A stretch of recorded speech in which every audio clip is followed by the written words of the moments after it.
What's up, everybody? Welcome back to the AM, guys. Welcome back to 5 Minute Rants. I'm your host, Michael Abernathy, and welcome to the show predicated on the journey of life and business. Well, everybody, today I really want to talk about buy-in again, and I really want to talk about the adverse effect if you don't have buy-in to what you're doing. You'll actually have a sellout problem because you don't actually believe in the project, you don't believe in the work, you don't believe in the vision, you don't believe in whatever it is, and you haven't gone through that process of gaining buy-in, then at that point, you're just now compliant. And compliance automatically produces sellout. And sellout's a term from my day.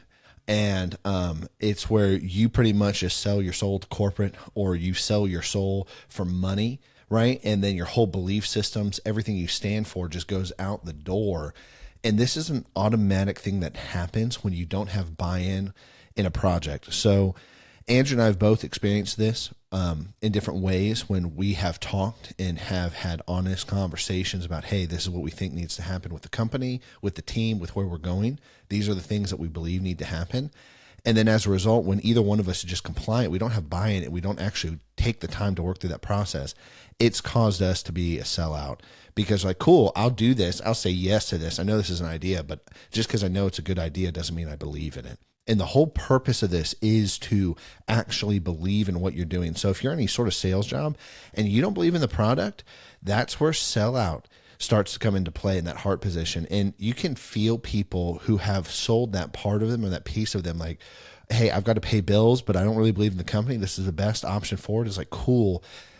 Yeah, you got to pay bills, but that's not a really good place to be long-term. Or, hey, that's not really a product you should be selling. You really need to have deep belief and conviction about what you're doing. We as people operate off conviction. We operate off belief sets, right? And we operate off of actually buying into whatever we're doing, buying into the vision, the journey, and the greater good. And I think it's so important to have buy-in in the work, to have buy-in in partnership. If you're going to be partners with somebody, you've got to have buy-in from them, and you have to have buy-in in the partnership too, that this is actually somebody worth partnering with to forward move the work, the dream, the goal. And you have to have that buy-in in order for that to really happen. And I think this is where a lot of relationships break down. This is where a lot of teamwork breaks down. When people do not have buy-in, and as a result, you just have a bunch of compliance. And then the compliance is, hey, we just sold out. We don't really believe in this. And I think it's very important to make sure that all work for a team, if you're leading a team or building a team, all work is really tied to a goal and a greater good. And thus, it's just not fake work. Thus, it's just not, oh, it's my routine task that I have to perform every day. I get up, I get out of bed, I drink my coffee, and then I go to work, and then, yep, I have all these tickets to answer, or I have all this code to write, or, oh, I got to open up the shop and sweep and clean the floors. Oh, I've got to log in and check the progress of this and follow up with client emails. All that's avoided because it's like, yes, I may not like the work I'm doing. I may be bored with the work I'm doing, but I at least know deep down inside the work I'm doing matters. What I'm building matters. The vision, the dream matters. And that is all a product of buy-in.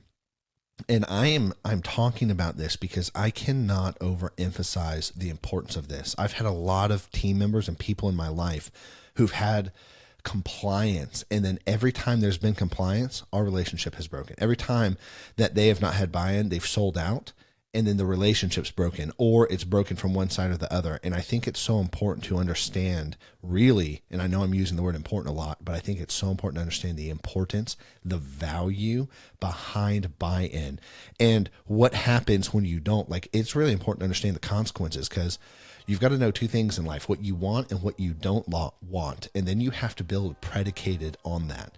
And in order to understand what you want and don't want, you've got to have buy-in.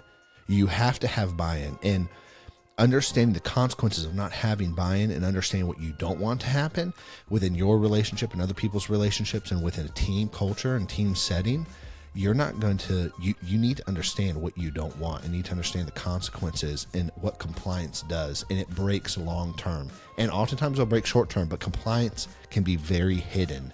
and not come out for a long time, and then you catch it when it's actually too late. So anyways, guys, buy in or sell out, one or the other. That's really the moral of today's story. I'll catch you later. Peace.